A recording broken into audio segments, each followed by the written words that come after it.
Bienvenue à un nouvel épisode d'Histoire de père. Merci d'avoir sélectionné notre balado dans lequel on discute, eh oui, de paternité. Je m'appelle Louis-Simon Ferland et aujourd'hui, je rencontre un papa d'expérience qui consacre beaucoup de temps à aider d'autres pères, Raymond Villeneuve.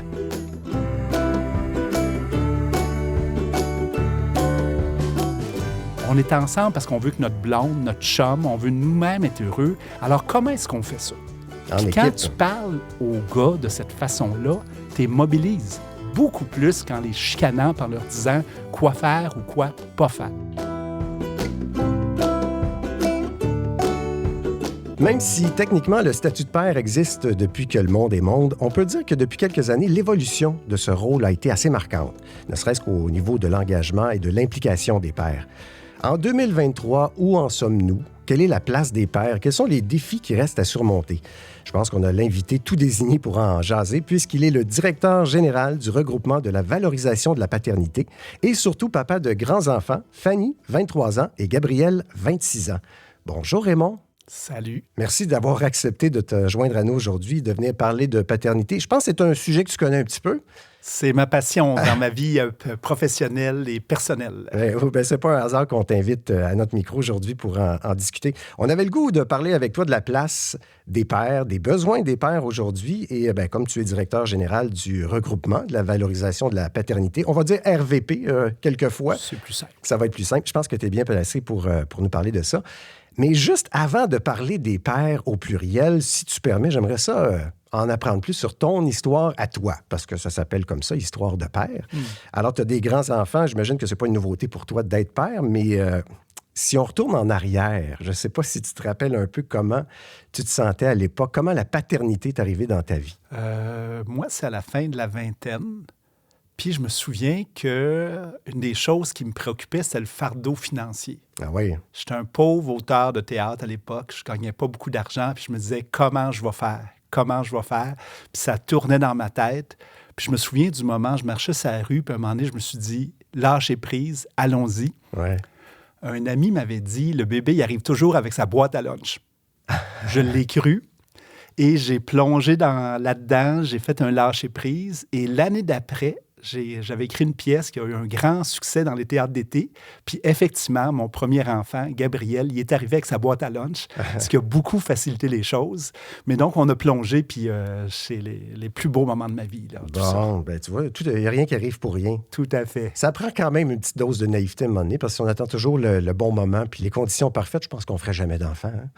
Et te rappelles-tu à ce moment-là, juste avant que tu deviennes père, quel père tu pensais être ou comment tu voyais la paternité? Je sais que on est naïf à cette époque-là, on ne sait pas grand-chose. Ça a changé depuis le temps, mais te rappelles-tu, toi, ta vision? Moi, ça a toujours été un grand bonheur dans ma vie. Je suis chanceux, j'adore les bébés, je suis à l'aise avec les bébés. J'étais bien motivé, je voulais donner le bain, je voulais faire tout ce que je pouvais faire. Là.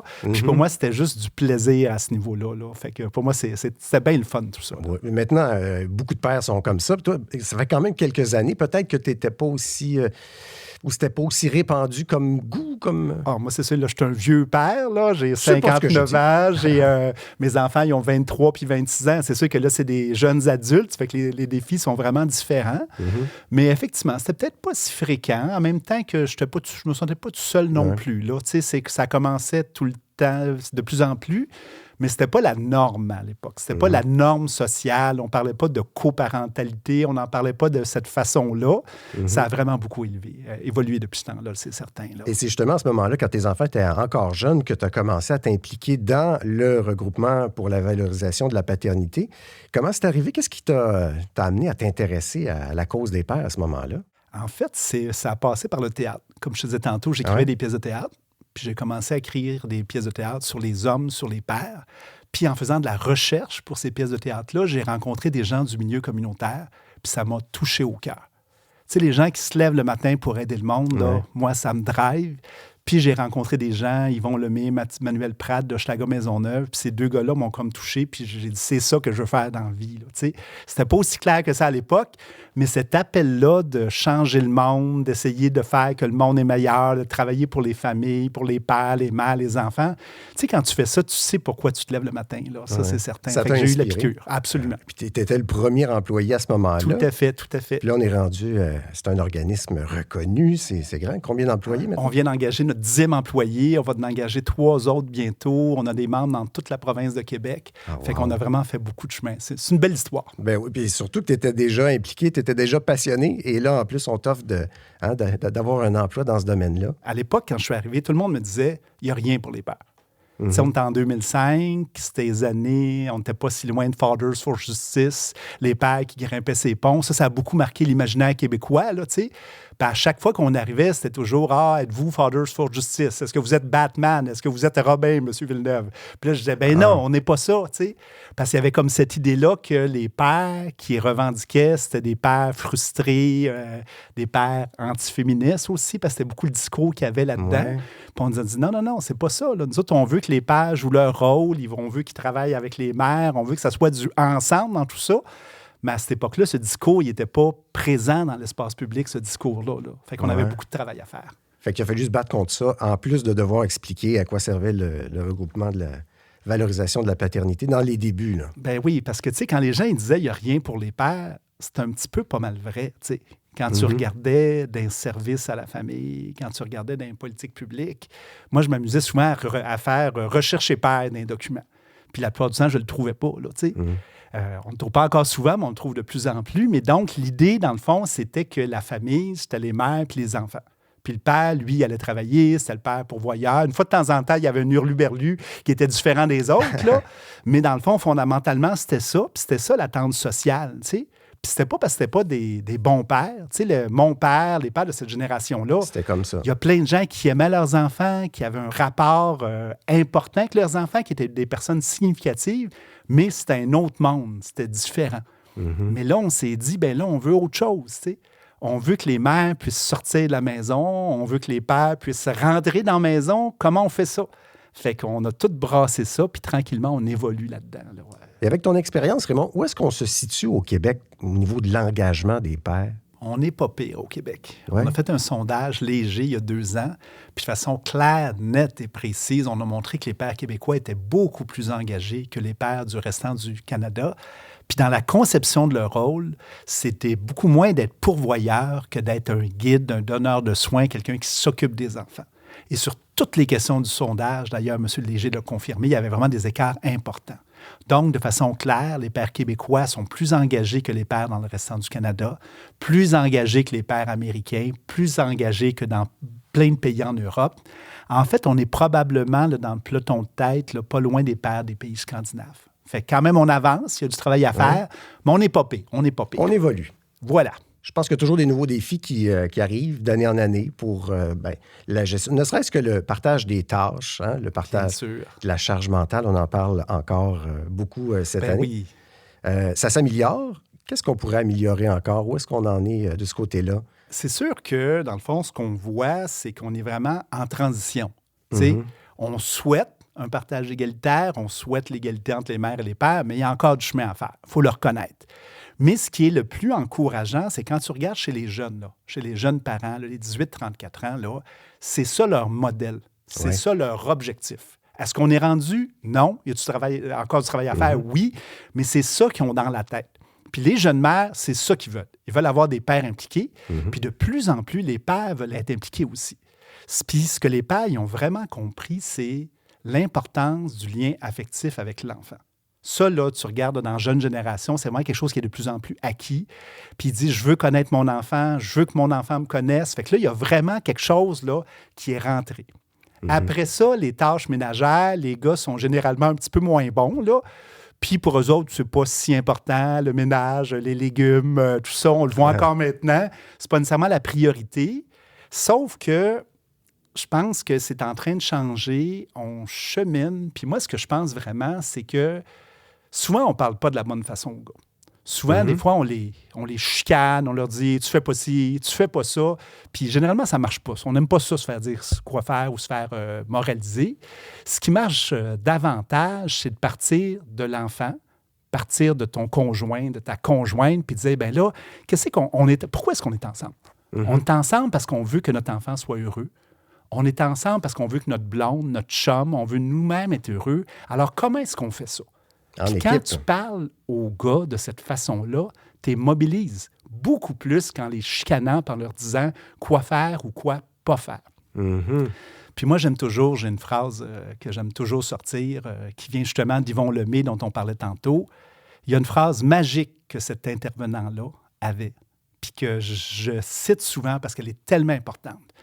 Il disait « Tu sais pas à quel point tu es important pour ton enfant. » Puis ça faisait badagne parce que... Eux autres ne le réalisaient pas. Là. Ils ne réalisaient pas que toute la construction de l'enfant est super importante, ton lien est super important, puis qui était important pour quelqu'un.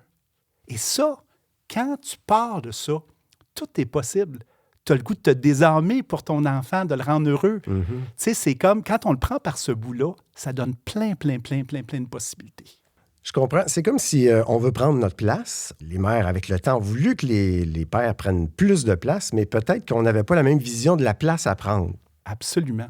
Un autre truc qui est intéressant, c'est que le nouveau concept à la mode maintenant, c'est la coparentalité. Oui. Hein, c'est un buzzword là, que tout le monde, qui revient souvent.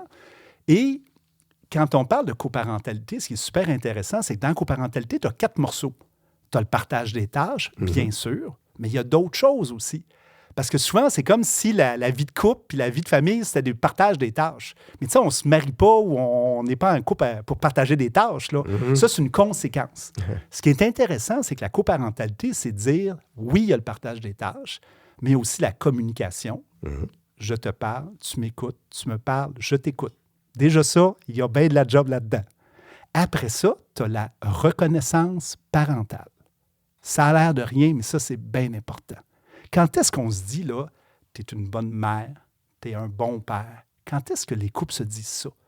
Moi, je suis convaincu que si on se le disait plus souvent, là, ça ferait bien du bien à bien du monde. Puis finalement, la cohérence parentale. Comment on s'organise pour travailler ensemble pour atteindre nos objectifs, puis que notre enfant soit heureux, puis qu'il ne soit pas tout mêlé dans les trucs contradictoires qu'on pourrait dire. Mais c'est vrai que quand tu arrives les discussions sur plein de domaines, tu disais se faire dire qu'on est un bon père, une bonne mère. On dirait que c'est l'inverse qui arrive. Hein? Même entre parents, on peut se dire ou remarquer juste les choses que l'autre parent ne fait pas exactement comme nous. Tu sais, des fois, à un moment donné, tu vois le meilleur père sur la terre avec la meilleure mère sur la terre, puis ils s'ostinent tout le temps. Tu sais, je dis, mais vous ne réalisez pas à quel point vous êtes bon, vous êtes investi, vous êtes généreux. Mais on n'est pas nécessairement dans une époque où on valorise tellement les affaires positives. Quand on écoute les nouvelles, c'est rare qu'on parle des bonnes nouvelles. C'est comme si on intégrait ça un petit peu.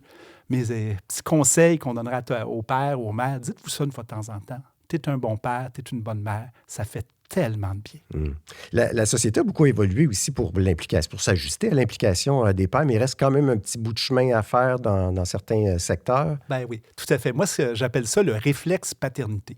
Ce que j'aimerais, dans le fond, puis ce que le regroupement aimerait, c'est que à chaque fois qu'on met sur place un programme, un service, une politique publique pour la famille, qu'il y a toujours quelqu'un au bout de la table qui lève la main et qui dise « On a-tu pensé aux pères? On rejoint-tu les pères? Est-ce que ça marche pour les pères? » Puis fondamentalement, moi, ma job dans la vie, c'est de faire ça. Ça fait 15 ans que je suis au regroupement, puis je fais toujours ça. Puis c'est de dire, est-ce qu'on a pensé aux pères? Est-ce que les pères sont là dans votre programme? Puis ça, je dois avouer que c'est pas toujours là. C'est là de plus en plus, mais il y a souvent des gros angles morts. Tu sais, on peut faire vraiment des actions vers la famille, puis regarder concrètement que 97% des personnes rejointes, c'est des mères. Il y a encore un formulaire en santé services sociaux, le formulaire du programme de soutien aux parents en difficulté, SIP, où le père, il ne peut pas s'inscrire à ce programme-là. Même s'il est veuf, même s'il est monoparental, il n'y a pas de case pour lui. Parce que c'est fait comme ça. Là. C'est fait comme ça, puis là, on me dit que c'est le système informatique et tout ça. Mais ça, c'est un angle mort. Puis ça, les pères, souvent, ils le ressentent, pas nécessairement directement, mais des fois, ils peuvent le ressentir des petites choses. Ce que les pères vont nous raconter, genre, tu t'en vas dans une rencontre de couple, tu rencontres un médecin, puis le médecin, il parle juste à la mère. Puis t'as comme le père, là, il prend son énergie, son courage à deux mains, il pose une question, puis le médecin, il répond à la mère. Ouais. Fait qu'il dit « Hey, je suis là. » Ou tu arrives dans le bureau, puis il y a juste une chaise. Puis là, tu te dis, le père, t'es super important, implique-toi, fais 50% des tâches, mais tu t'assois à terre ou tu restes debout. Puis il y a plein de petits messages comme ça qu'on envoie, puis ils ne sont pas méchants. Il n'y a pas de méchantes personnes envers les pères, mais ça envoie l'image de quelque chose qui est bien plate. C'est l'idée que le père est comme le deuxième parent. C'est pas une caricature parce qu'il y a des invités ici qui nous l'ont dit à ce micro dans notre balado qui ont vécu exactement ça. Ils posent des questions et puis on répond à la mère. C'est ça, l'idée, c'est donc le réflexe paternité, il n'est pas là. Ouais. Le réflexe du couple n'est pas là. Sauf que c'est pas rien, là. Ça t'envoie tout de suite le message que tu es le deuxième. Puis souvent, les gars, comme ne sont pas toujours les champions à exprimer leurs besoins, leurs émotions, ils vont être à l'aise dans cette position-là de deuxième. Moi, je suis en soutien. Moi, je suis fort. Moi, je n'ai pas besoin de montrer mes besoins. Là, je vais soutenir, puis je ne dirai pas ce que je vis. T'sais. Sauf que c'est un piège si on fait ça. Là, puis quand si les intervenants te renvoient aussi ce message-là, bien, ça devient une trappe. Tu es pris là-dedans. Fait que quand il arrive une crise, bien là, tu es trappé là-dedans, puis tu le dis pas.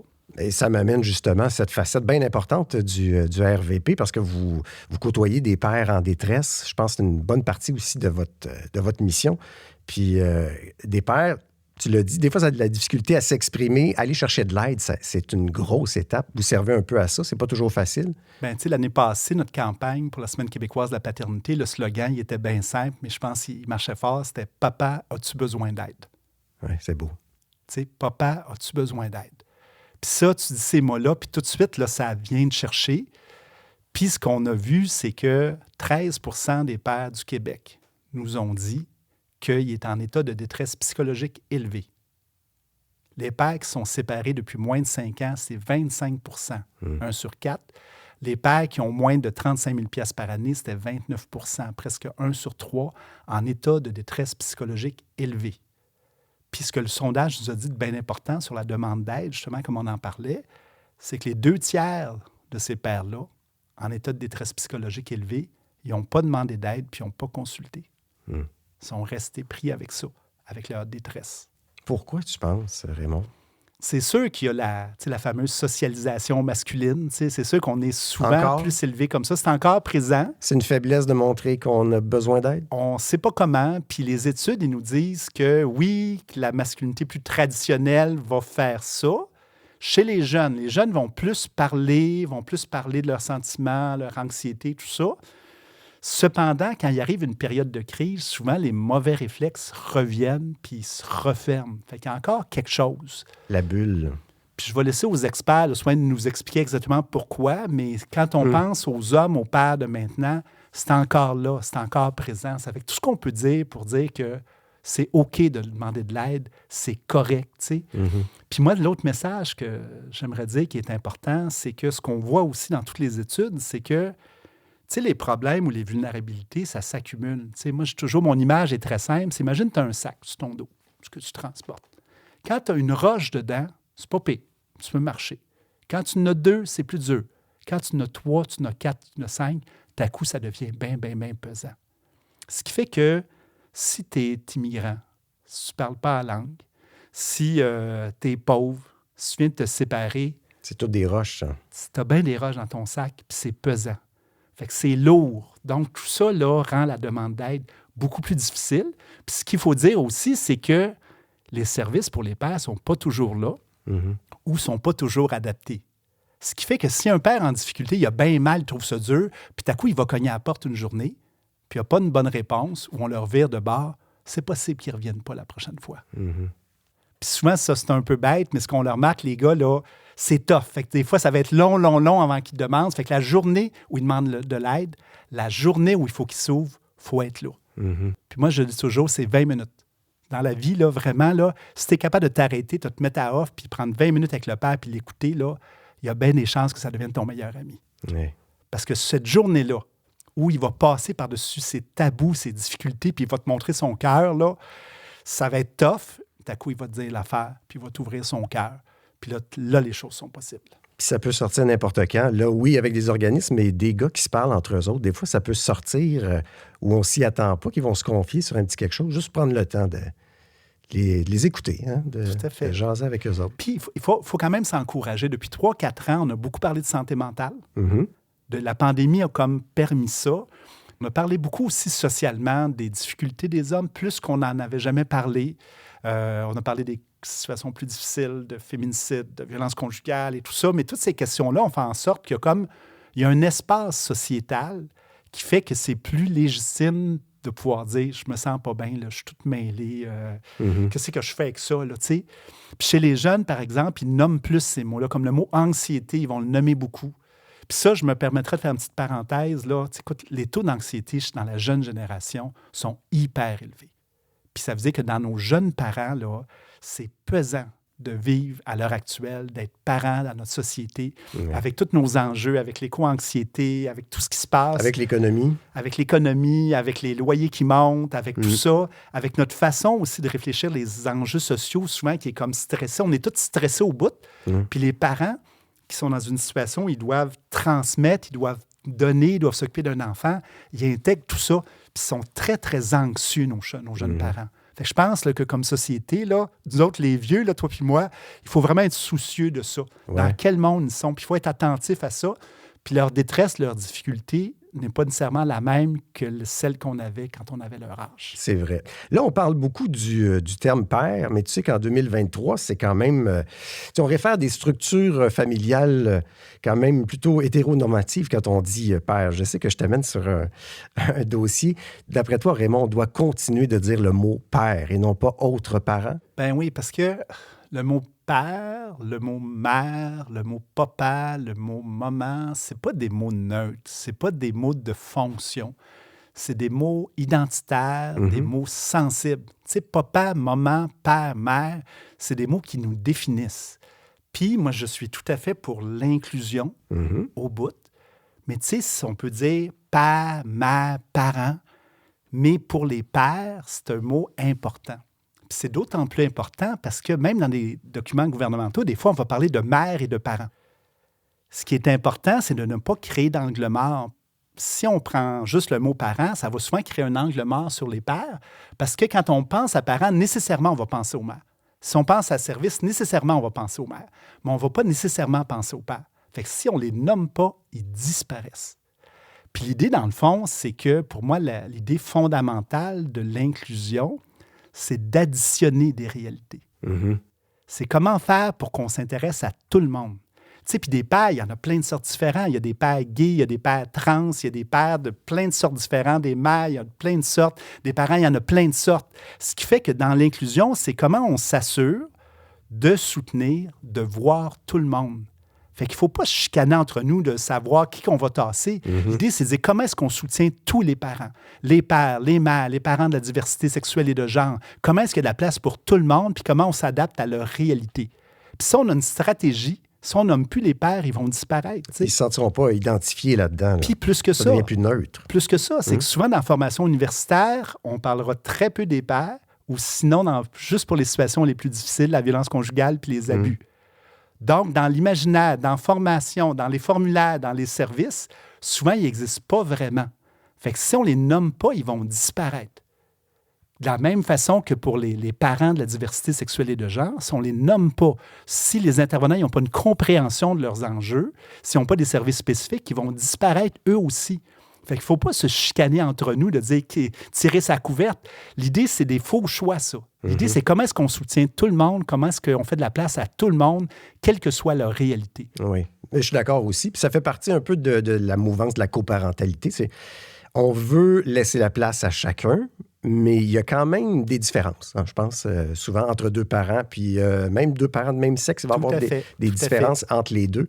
Et on n'aura pas le choix de garder les différences entre les parents, que chacun se sente à l'aise, par exemple, dans une facette de la parentalité, mais que chacun se sente inclus. C'est ce que je comprends. C'est ça qui est génial dans l'idée de la coparentalité, c'est la façon de le dire, la façon la plus inclusive. Tu sais, effectivement, le piège, c'est de tomber d'un stéréotype.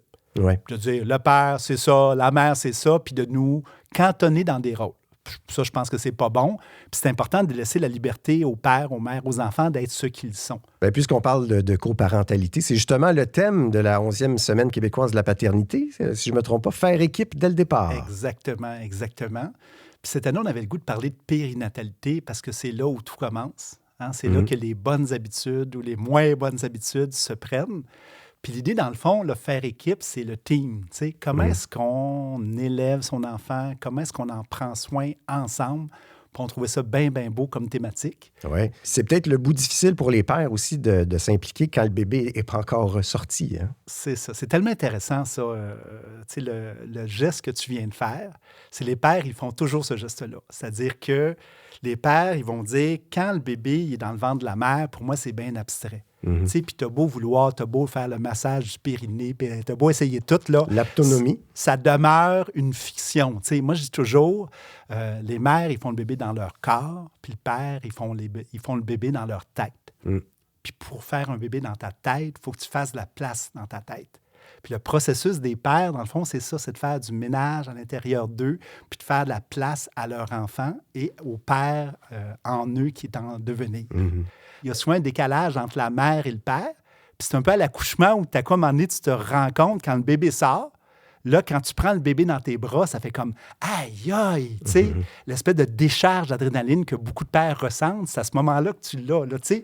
Mais avant ça, ça demeure de la fiction. Là. Même si tu fais tout, ça demeure de la fiction. On a parlé beaucoup du regroupement de valorisation de la paternité. Ça fait plusieurs années que ça existe. Tu es là depuis presque les tout débuts, mais en tout cas, les premières années. De quoi es-tu le plus fier, Raymond? Il y a plusieurs choses qui me rendent fier, mais je pense que le truc qui m'a le plus touché là, depuis 2 ans, c'est quand on a réussi à mettre en place un programme national sur le sujet des pères immigrants pour accompagner les organismes qui travaillent avec les familles immigrantes pour s'assurer qu'ils fassent de la place aux pères immigrants. Parce que ça, c'était un gros angle mort. Ouais. C'est un peu comme l'angle mort dans l'angle mort. Souvent, les pères sont dans l'angle mort, mais les pères immigrants sont encore plus dans l'angle mort.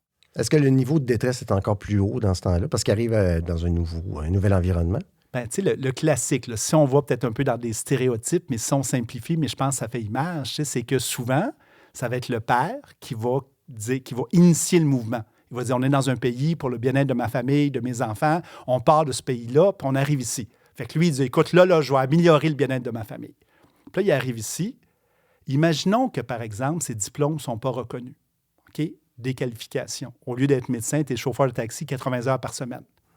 Après ça, dans tes relations avec ta conjointe va dire, c'est le fun, au Québec, les relations sont plus égalitaires et tout ça. Puis des fois, le gars, il va se sentir déqualifié aussi comme conjoint. La société va souvent lui dire que ses coutumes, ses habitudes ne sont pas nécessairement adéquates dans la nouvelle société. Alors quand, en plus, les enfants, ils vont à l'école, puis ils reviennent à la maison, puis ils disent « Hey, toi, le père, t'es complètement décalé, tout ça », le père peut se sentir complètement disqualifié.